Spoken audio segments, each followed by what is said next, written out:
Today is winterizing day, so I'll be blowing out the trailer with the air compressor. In order to do that, here where I store it, I need some power. So I've brought my EcoFlow power station, hooked it up to some solar.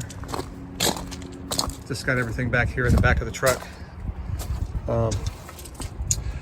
Brought 3 batteries, it's 6,000 watt hours, which should be plenty to run this air compressor. The air compressor runs at about 1,000 watts, but it doesn't run continuously. So I'll be using this to winterize the trailer. It doesn't take very long, and we'll see how it goes. So I just hook in my hose here. Pressure's already been set at 40. And then I'll take this and I'll hook this up to the city water inlet. So I've taken my air compressor hose and I've hooked it up to the trailer city water inlet. I bought this adapter hose on Amazon. Basically it has a fitting that plugs into my air hose. It's got a valve so I can turn it on and off. Use my 90-degree elbow to take some of the stress off that joint and just get everything nice and snug. Before I can blow the lines out though, I do need to pump out the tank underneath, and I also need to put the open up the valve on that so it can drain as much as possible. Then I'll pump the rest out of the trailer and then I'll start blowing it out. My Airstream has just a simple little ball valve here. The water comes right out as soon as you open that up. There's probably only about 5 or 6 gallons in the tank, but we'll see how much comes out here. I just let this drain on the ground. It doesn't make too much mess. The trailer also has these low point drains. When I turn the water pump on and open up those valves, it does come out pretty forcefully. And it splashes down here on the mud. So I'm going to put a bucket underneath here just to catch that water. And then it's just clean water, so it's fine to dump anywhere. Put it in a drain and let it spill over onto the gravel. It's not harmful at all. So in order to get that tank empty as much as possible, I'm going to turn my water pump on. And that's pressurized real quickly. It indicates there's no leaks in any of my pipes. We did have a little bit of a quick frost the other day.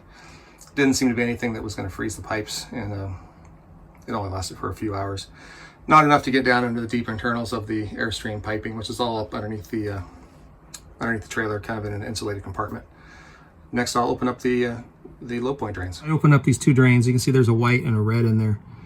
As soon as I open those up, water will start being pumped into that bucket outside.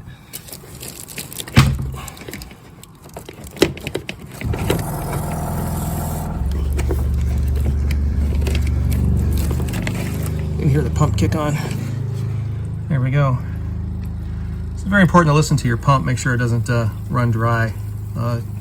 You can run a little bit without getting damaged, but you don't want to let it run too long.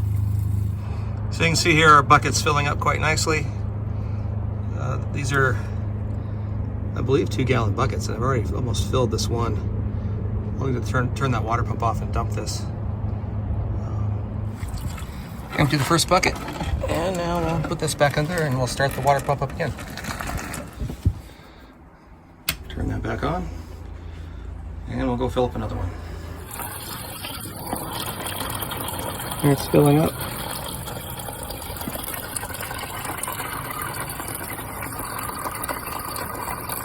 I've opened up both the hot and the cold because I want to flush both lines.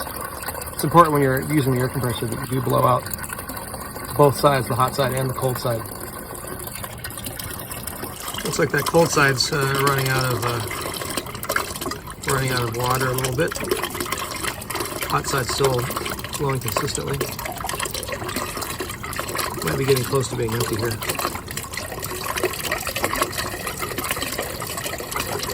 Now they're both running intermittently.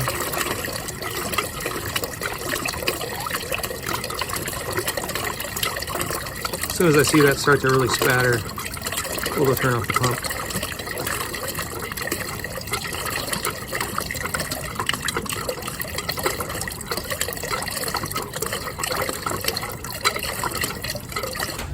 Okay, I'll turn that water pump off. And now we will start draining the lines to the sinks in the shower. To make sure that I get good pressure to each faucet, I'm going to turn off these drains here, the low point drains again. So we'll turn those off. We'll come turn those back on again. Okay, now to pressurize the pipes with the air pressure, I'm going to turn this valve on here.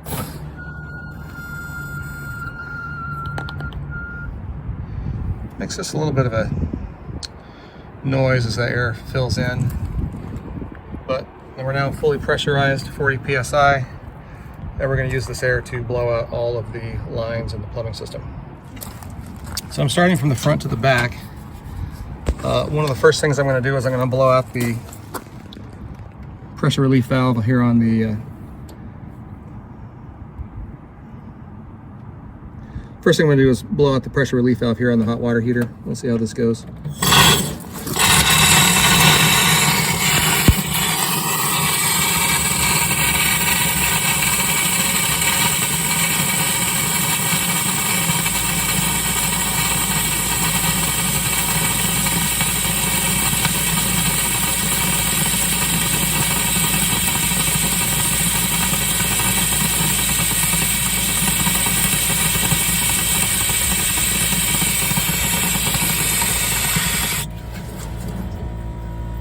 So you can see a fair amount of water came out of that one. We'll come back. I usually go through everything once and then I go through it again. And I guess this is the farthest forward fixture that I have. Next we'll go do the kitchen sink. You can hear the air compressor kicked on. So here we are at the kitchen sink. Put my bucket in there. And again, it's important to do both sides of this. So I'm going to start with the cold side. There it goes.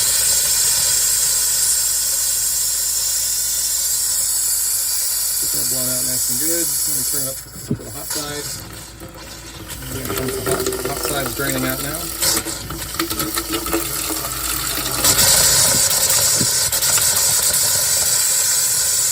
We have the toilet. So we will roll around that.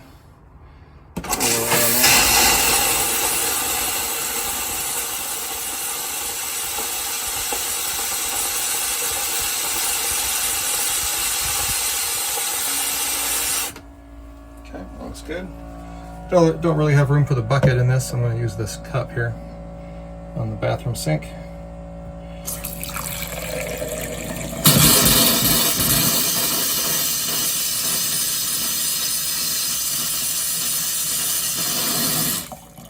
Do the hot side.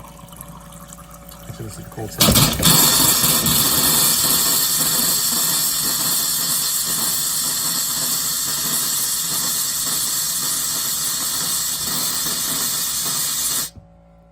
That's just about 1 cup of water left in that one, so we'll dump this. Next we have the shower. And let's see here. I'm going to have to move this out of the way. Put the bucket in there. Set that down there. Here's our shower up here. One thing I did forget to do, which we'll go back to, is the outside shower. So let's turn this on here. Crack the handle a little bit to get the cold side opened up. So we're doing the cold side right now. Looking pretty good. We'll go up here and put it all the way around. The hot side. There's some good flow there.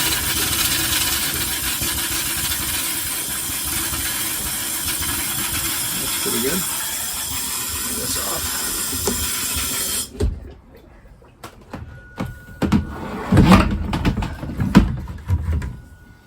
That has a tendency to leak a little bit, so I'm going to leave that right there while we go do the outside shower. I'm just going to double check our pressure here.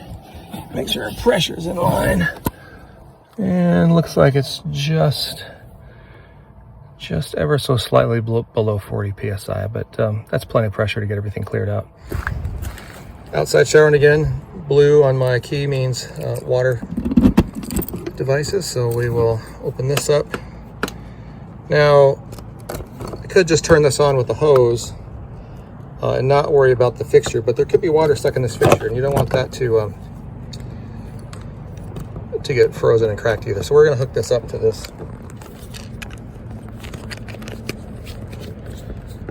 I'm not going to use the gasket because it's not super critical. And just turn this on.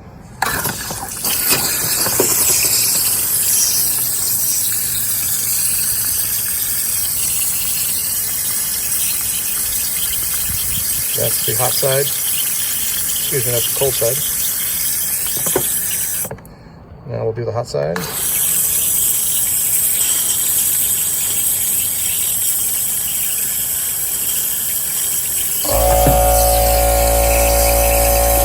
have a couple low point drains right here next to my water tank, so we'll see if anything comes out of those guys. A little bit of water there. A little bit of water there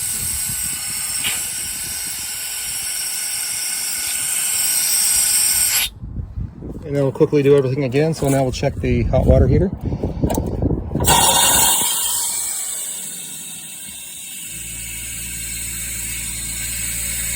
Yep, nothing coming out now. There's a little bit of residual on there. Toilet. Nothing but air. Sink faucet. Frozen left.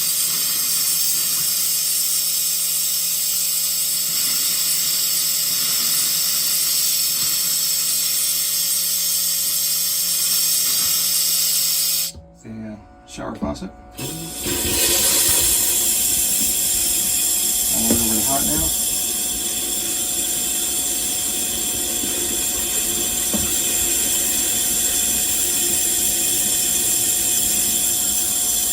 Okay, I'm gonna open up these low point drains one more time.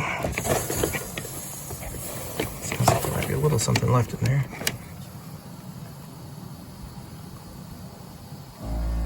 Sounds clear now. Let's go take a look.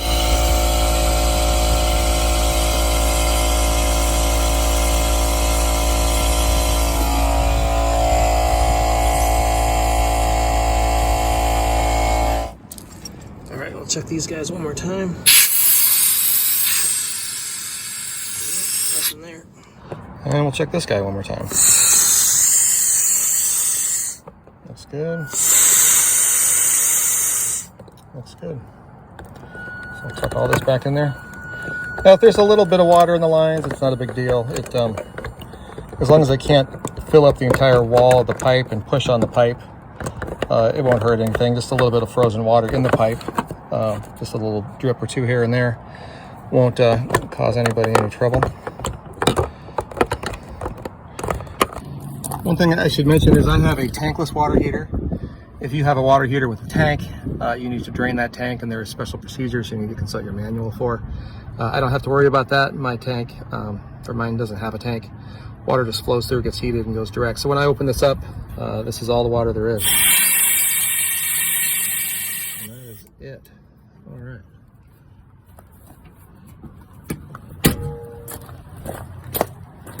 Let's double check our kitchen faucet here.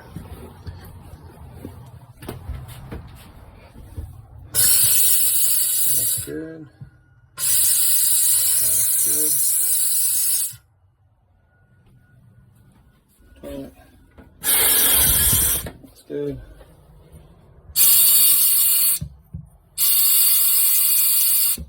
Looks good.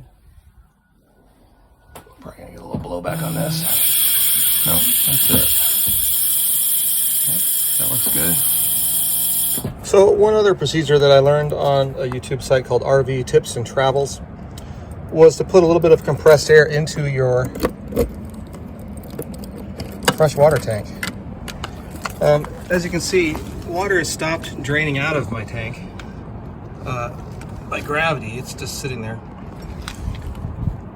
And historically, you could tip the trailer, up and down using your tongue jack to try to get a few more drops out. I've usually not had a lot of luck with that.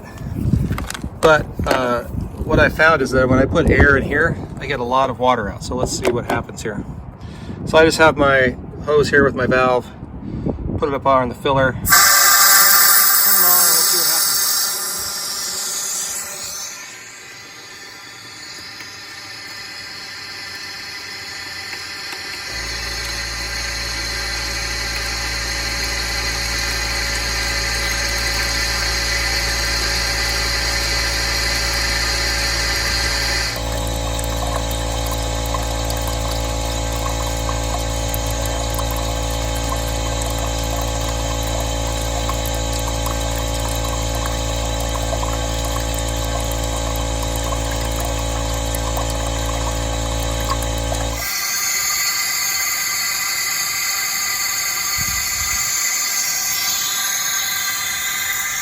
So we're right about 2 gallons here. There's still water coming out, so I'm going to drain this and we'll see how much more we get. Let's see what more we get. Turn the air back on. I just have it just sitting here in the filler neck there. I'm not really sealing it. I don't want to overpressurize the tank and cause any problems, but there's a good stream coming out now. Interesting. So we're getting pretty close to the end here. I'm going to turn this air on just for another minute to see how much water comes out now. Waiting for the compressor to shut off. But we've got almost another gallon in there. So that makes about 3 gallons of water that was just going to be sitting in the tank, which is quite a bit. And I would actually be kind of concerned that that much water would be in there. You know, this tank sits right here on the bottom of the trailer. You know, it's not a huge tank. It's a 37-gallon tank, and it's probably enough water to cover the bottom of the tank. But if that froze, you know, it's a little more than a puddle at one end. That could be significant. We'll turn the air on here and see if we get any more.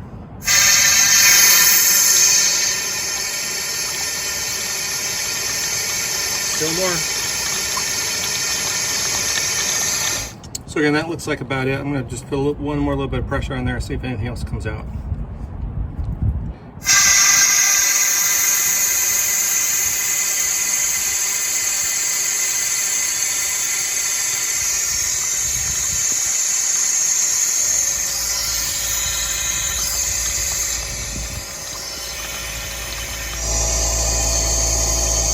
That looks like about it.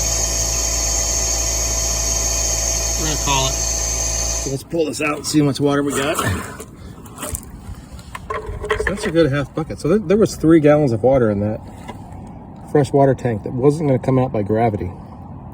And again, I've tried, you know, raising and lowering the tongue jack because I've heard that people do that to get the extra little bit of water out, but I've done that and not gotten anywhere near this much water out of there. So I'm going with the compressed air method. I think it's the better method. I don't know why it comes out, but as you can see, 3 gallons that was going to come out on its own came out now. So that's good. So typically I just leave this valve open. And I also, when I pull this hose out, I usually just leave this open. I leave this open up here. Just because, you know, we're going to get a few more hot days here before summer's over. And I figure this might also help dry out anything that's in that tank.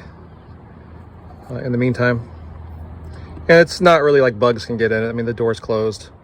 I'm not worried about anything getting in there, and it should be fine. I'll just stick that up there, give it a close and a lock.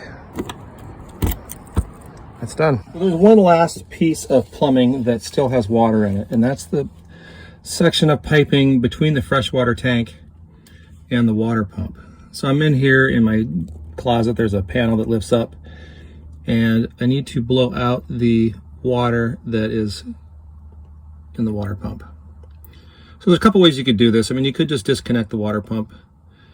I don't really want to do that. These are basic plumbing fittings like you'd use on your toilet or your sink, and they're really meant for one-time compression. So I don't want to restart reusing those and run into a problem with the gaskets and washers that are in there. So I'm going to take my winterizing hose and I'm going to blow some fresh air, compressed air into that, open up that valve, and that'll then pump air through the water pump into my domestic lines. If you were going to use the antifreeze method of doing your pipes, you would tip this end of the this hose into your bottle of antifreeze. Like I say, I'm not going to do that. I'm going to take this now and I'm going to basically turn this so that now anything that goes into here is going to go through that water pump. So I'm also going to turn on the water pump so I can activate that so I can be pumping air through it at the same time. So the water pump's kicked on. I'm going to take this hose, just stick that in there. I'm going to open up my compressed air. I've also opened up a faucet.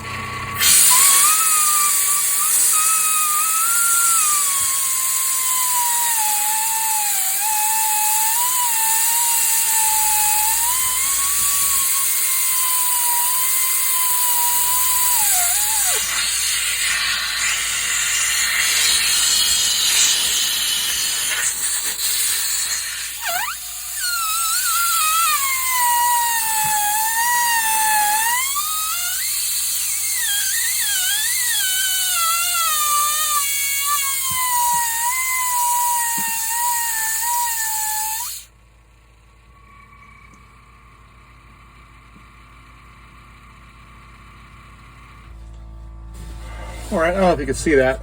With a little sediment cup down there, had some air bubbling through it as I was pumping that. You can still hear the compressor in the background. One thing I need to do now is open up that sediment cup and drain that out. So let's do that. If I remember correctly, that wasn't too hard to unscrew.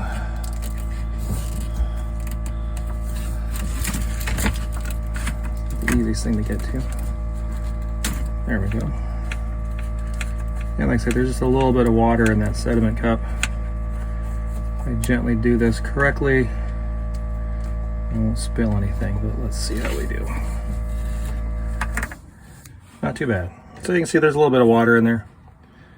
A little bit of sediment too. Interesting. Yeah, so a little bit of sediment in there. A little bit of water in there. But we'll rinse that out. It'll be good as new. Just a little bit more air through there to blow out anything that might be still residual.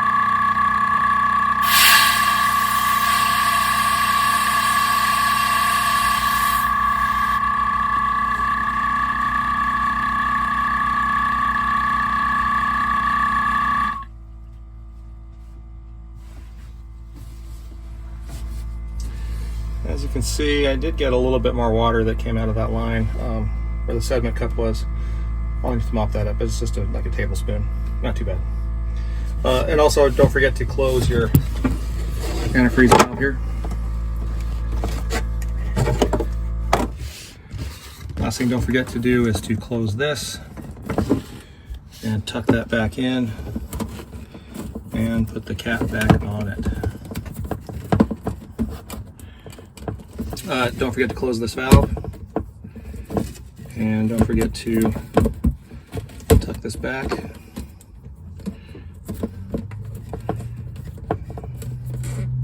Okay, so we got the valve is shut. We got our black cap back on our tube. Put that away. Okay, and we cleaned out the sediment cup. Just use a little fresh water. It's not perfect, but it's not bad. Put that back on. So some people will leave that off. Problem is I would probably forget to put that on, and I would immediately have a leak when I turn that on in the spring to sanitize the pipes. And that would not be good because that water is going to have bleach in it. So that's it. So we've blown out all of the main lines to all the faucets. We have blown air into the tank and gotten 3 gallons of extra water out of that tank that we wouldn't have otherwise, and now we've blown out the line between the water pump and the domestic lines. So that's all of the domestic piping that we need to blow out. This is the line that comes up from the freshwater tank, goes through here, wraps around this tube, goes over here to the water pump. This line has been sucked dry by the pump when we were running it earlier. And I just checked it, there's nothing in it. It goes through the sediment cup, goes into the water pump, comes out. This pipe, or this hose, goes down here, and then this is where it connects onto your domestic water pipe. So everything has been blown out now because we blew air through the water pump into that. Everything's been blown out the system. And next we'll just need to put some antifreeze in the drains and we'll be done. I put the air hose back on the city inlet one more time just to check everything. And everything was looking good. I usually leave all these low point drains open also. Just to let any water that's there might help it dry out. And then usually I forget to close them before I turn the water on in the spring. But that's all outdoor water, so I don't care if it spills out. I don't want the water leaking inside the trailer. So again, open up these 2 low point drains just to facilitate drying. And drain any residual water that might be still in there. And that's it for the domestic piping. So the last thing you need to do is all of your drains will have fresh water in them. So you need to replace that with some Waterline Antifreeze. It's non-toxic antifreeze. Apparently it does have kind of a nasty taste. That's why I don't prefer using it in my freshwater piping. But I'll put about a cup of this down each drain. And also put some of this in the toilet to make sure that that seal doesn't dry out. So again, just pour that right down the old drain. This will also keep your gray tank and your black tank from freezing up too if you put enough of this down there. Again, just pour it right down the drain.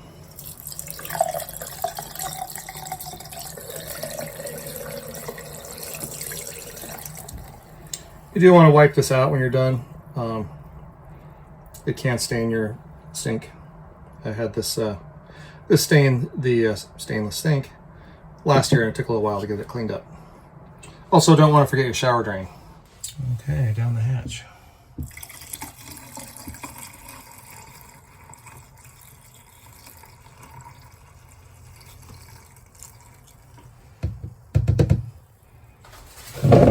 Again, wipe up any spills.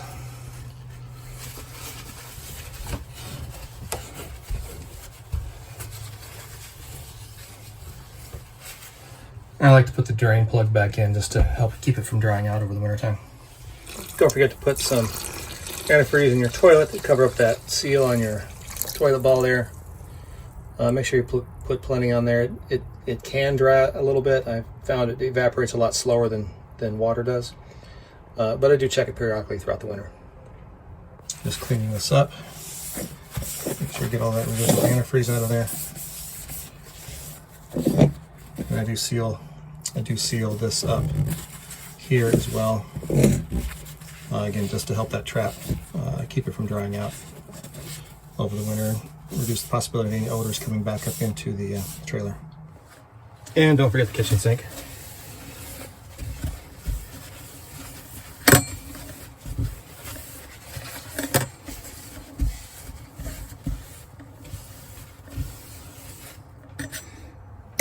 And seal it up, just like that.